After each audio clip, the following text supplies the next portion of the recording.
अस्सलाम वालेकुम व्यूवर्स, कैसे हैं आप सब। This is Abida Shahid, clinical psychologist and speech therapist. आज एक इंटायरली डिफरेंट टॉपिक के साथ आपके सामने मौजूद हूँ।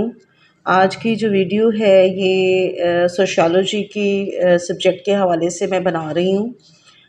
यूनिवर्सिटी में मेरे बहुत से स्टूडेंट्स जो मेरे चैनल को देखते हैं, पसंद करते हैं मेरी वीडियोस को, तो उन्होंने मुझे कहा कि मैं उनके सब्जेक्ट से रिलेटेड वीडियोस जो हैं वो अपलोड करूं।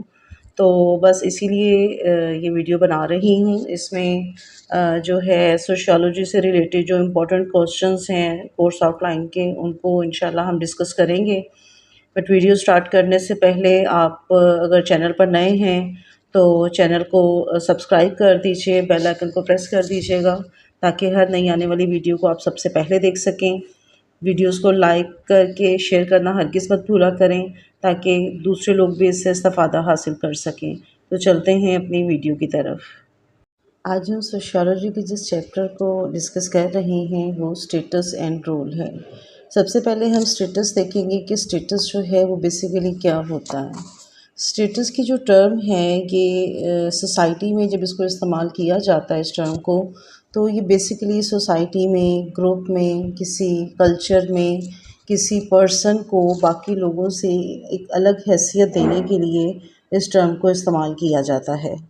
लोगों की जो भी एक्सपेक्टेशंस होती हैं किसी पर्सन से, किसी काम के हवाले से, उन एक्सपेक्टेशंस की बेस पर कुछ स्टेटस किसी पर्सन को हम देते हैं।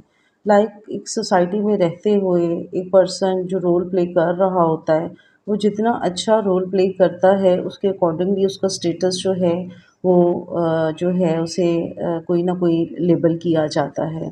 या अगर किसी का जो रोल है वो अपने रोल को अच्छे तरीके से प्ले नहीं कर रहा होता, तो उसके अकॉर्डिंगली फिर उसका स्टेटस जो है वो भी उतना वैल्यूएबल नहीं रहता है। स्टेटस की डेफिनेशन हम देखें तो status is the worth of a person as estimated by a group और अ क्लास ऑफ पर्सन। यानी जो स्टेटस है वो किसी पर्सन की जो वर्थ होती है ना, उसको हम कहते हैं, जो कि कोई ग्रुप या जो लोग हैं वो मिलकर डिसाइड करते हैं। What are the determinants of status.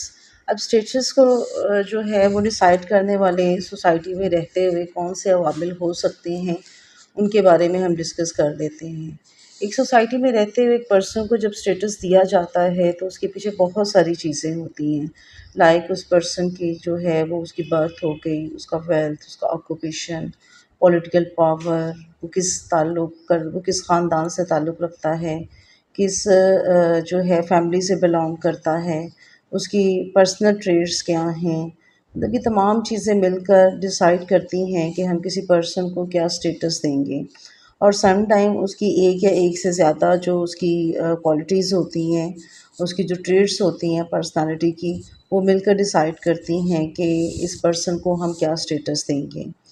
और अगर हम सोसाइटी के हवाले से चेक करें तो सोसाइटी में अब एक पर्सन की जो क्वालिटीज़ हैं वो एक सोसाइटी में तो हो सकता है वैल्यूएबल हों, बट किसी दूसरी सोसाइटी में शायद वो उतनी वैल्यूएबल ना हो।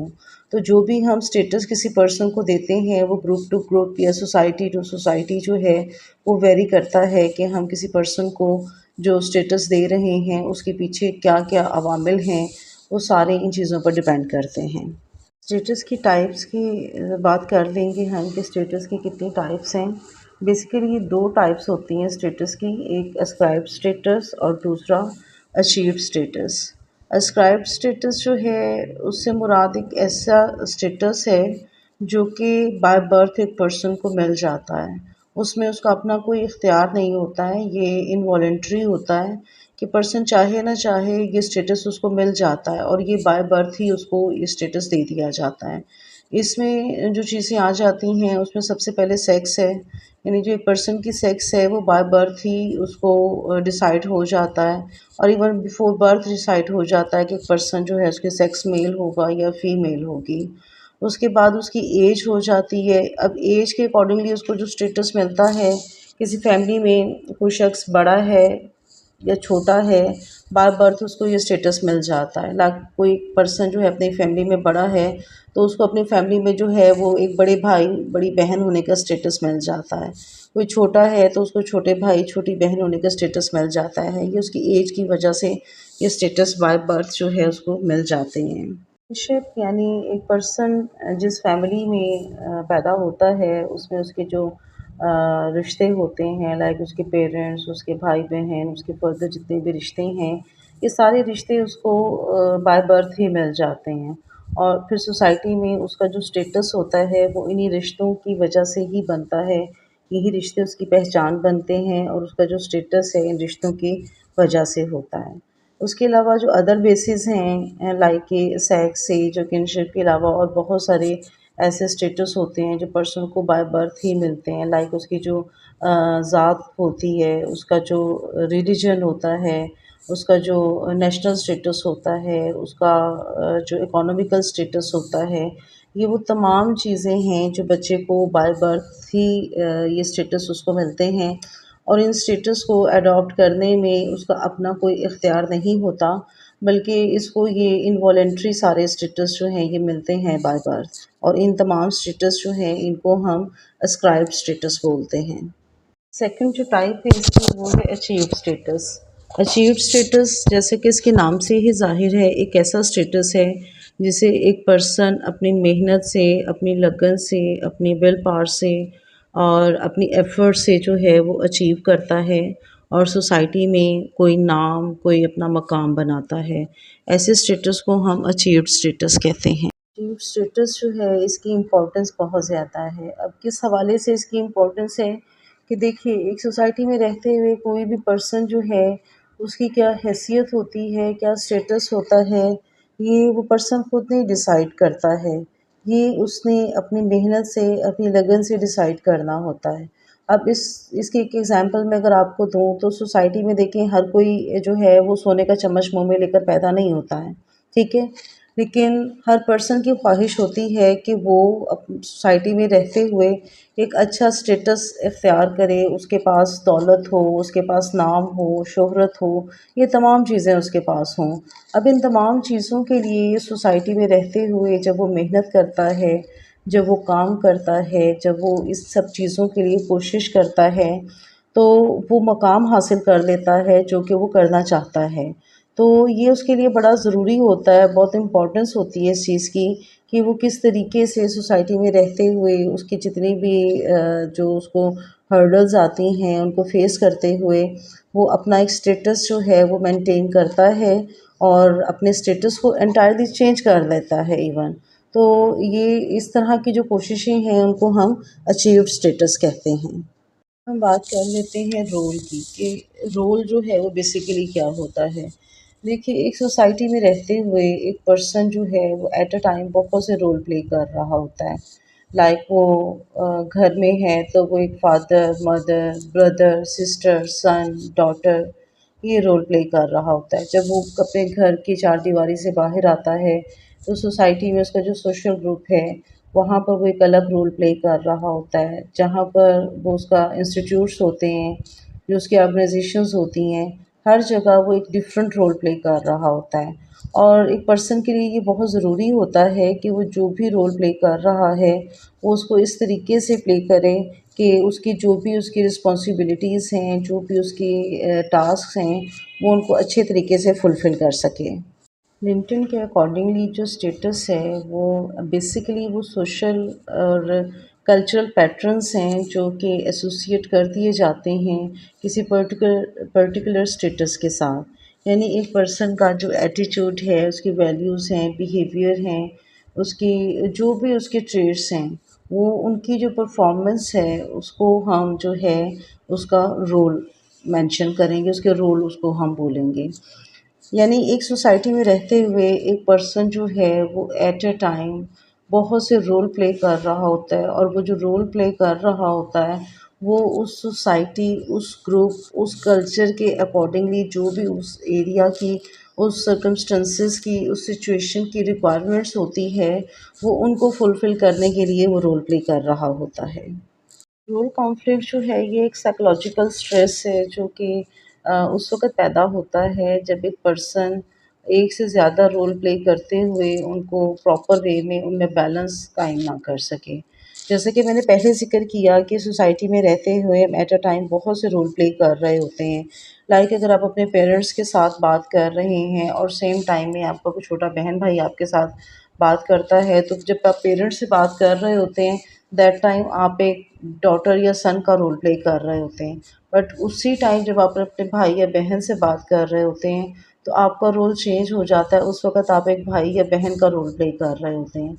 ऐसे में अगर अचानक कोई आपका फ्रेंड आ जाता है, तो आपका रोल फिर चेंज हो जाता है और इस टाइम आप एक फ्रेंड का रोल प्ले कर रहे होते हैं। यानी हम at a time within seconds अपने रोल को चेंज करते हैं, और ना सिर्फ चेंज करते हैं बल्कि जो भी रोल हमारा होता है उसके अकॉर्डिंगली हम उसको परफॉर्म भी करते हैं। अब प्रॉब्लम उस वक़्त पैदा होती है कि जब एक साथ हम इतने सारे रोल प्ले कर रहे होते हैं, तो हम उनको जो है उनको मैनेज ना कर सकें, हम उनमें एक बैलेंस ना रख सकें, या हम इस चीज़ को अंडरस्टैंड ना कर सकें कि हमें किस रोल में अपनी जो वैल्यूज़ हैं उनको ज़्यादा इम्पोर्टेंस देनी है और किस रोल को हमने कम इम्पोर्टेंस देनी है। इसकी एग्ज़ाम्पल मैं आपको इस तरह से दूँगी कि लाइक एक पर्सन जो है, वो अपने बच्चों से प्रॉमिस करता है कि आज शाम जो है वो उन्हें पिज़्ज़ा खिलाने के लिए ले जाएगा, ठीक है? लेकिन जिस वक़्त वो अपने ऑफ़िस पहुँचता है, तो वहाँ पर एक ऑडिट टीम आई हुई होती है, जिसने कि उनको ऑडिट करना होता है, और वहाँ पर उनकी जो मसरूफ़ियत है वो बहुत ज़्यादा होती है। अब वो पर्सन जो है एज़ फ़ादर उसने अपने बच्चों से प्रॉमिस किया था कि वो शाम में बच्चों को पिज़्ज़ा खिलाने ले जाएगा। लेकिन अब यहाँ जब इस वक़्त वो ऑफ़िस आया है, तो एज़ एम्प्लॉयर इसका जो एक रोल था जो अपने ऑफ़िस में वो प्ले कर रहा है। अब यहाँ पर उसके जो टास्क हैं वो इस तरह के हैं कि अब उसका पहला जो रोल था वो उसको फुलफ़िल नहीं कर पाएगा, या वहाँ पर उसके जो प्रॉमिसेस थे वो उन प्रॉमिसेस को पूरा नहीं कर पाएगा। अब ऐसे में वो कॉन्फ्लिक्ट का शिकार हो जाता है कि वो अपने किस रोल को प्ले करे और किस रोल को वो प्ले ना करे।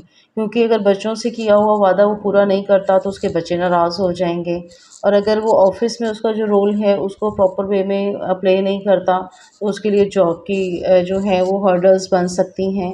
तो इस किस्म की जो सिचुएशन होती है सोसाइटी में रहते हुए, जिस वक़्त एक पर्सन जो है वो कॉन्फ्लिक्ट का शिकार हो जाता है कि किस रोल को उसने अहमियत देनी है और किसको अहमियत नहीं देनी, या किस रोल को उसने पहले अहमियत देनी है और किसको वो बाद में अहमियत देगा।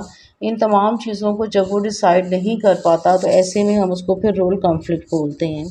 इस सिचुएशन से निकलने के लिए अब एक पर्सन जो है उसको इस चीज़ को अंडरस्टैंड करना चाहिए कि उसके लिए कौन-सी चीज़ ज़्यादा इम्पोर्टेंट है। यानी वो कौन-सी चीज़ है जिसमें उसको कोई जस्टिफ़ाई करेगा तो उसकी बात को अंडरस्टैंड कर लिया जाएगा। लाइक अगर उसके बच्चे हैं, तो जब वो बच्चों को ये बताएगा कि उसके क्या इश्यूज़ थे, क्या प्रॉब्लम्स थी, तो वो आज के बजाय कल उनको पिज़्ज़ा खिलाने ले जाएगा, या उसको किसी भी हवाले से उनको सैटिस्फाइड करने की कोशिश करेगा, तो बच्चों को सैटिस्फाइड किया जा सकता है। बट अगर वो अपनी जो ऑफ़िशियल उसकी ड्यूटीज़ हैं, उनको जो फुलफ़िल नहीं करेगा, तो वहाँ पर उसकी कोई जस्टिफ़िकेशन नहीं चलेगी। तो अपने इस रोल कॉन्फ्लिक्ट को ख़त्म करने के लिए उसके लिए ज़रूरी है कि वो अपने दोनों रोल्स जो हैं, वो उनको अच्छे से अंडरस्टैंड करे, समझे कि उसको किस रोल को पहले परफ़ॉर्म करना है और किस रोल को उसने बाद में परफ़ॉर्म करना है, ताकि इस किस्म की जो सिचुएशंस हैं, वो उनसे अपने आप को बचा सके। तो हम डिफ़रेंस देख लेते हैं कि रोल और स्टेटस के बीच में क्या डिफ़रेंस है। इसमें जो सबसे पहला डिफ़रेंस है, जो स्टेटस है वो आपको सोसाइटी में रहते हुए आपकी क्वालिटीज़, आपकी ट्रेड्स या बाय बर्थ आपको एक मिल जाता है। जबकि रोल जो है वो उस स्टेटस की जो रिक्वायरमेंट होती है उसको फुलफ़िल करने के लिए आप प्ले कर रहे होते हैं। सेकंड जो है आपका जो स्टेटस है वो एक पोजीशन है, जो सोसाइटी में या किसी ग्रुप में आपको दी जाती है। जबकि जो रोल है वो एक पार्ट है सोसाइटी का, जो कि आप प्ले करते हैं, वो जो स्टेटस आपको मिलता है उस स्टेटस को फुलफ़िल करने के लिए। और स्टेटस जो होता है वो बाय बर्थ भी होता है और अचीव्ड भी होता है। जबकि जो रोल होता है वो इन दोनों टाइप्स जो स्टेटस की होती हैं, वो उनकी जो भी परफॉर्मेंस आप उसे कह लें कि वो प्ले कर रहा होता है। लाइक एक फादर का जो रोल है वो एक उसका अस्क्राइब्ड स्टेटस है। अब उस रोल को जो है प्ले करना, यानी उसका जो स्टेटस था वो फादर है, और उस फादर के स्टेटस को जब वो परफ़ॉर्म करता है तो वो उसका रोल बन जाता है। ये हमारा पहला चैप्टर था जिसको हमने डिस्कस किया। इसमें हमने रोल और स्टेटस को डिटेल से डिस्कस किया और इन दोनों के बीच का जो डिफ़रेंस है उसको हमने डिस्कस किया। मैं उम्मीद करती हूँ कि आपको अच्छे से ये समझ आया होगा, इसको गौर से सुनिएगा, समझिएगा, ताकि आप जो है एग्ज़ामिनेशन पॉइंट ऑफ व्यू से जब आपने इसको इंटरप्रेट करना हो तो आप बेहतर अंदाज में इंटरप्रेट कर सकें। मिलते हैं नेक्स्ट वीडियो में। अपना बहुत ख़्याल रखिएगा, हमेशा खुश रहें और खुशियाँ बाँटते रहिए। तब तक के लिए अल्लाह हाफ़िज़।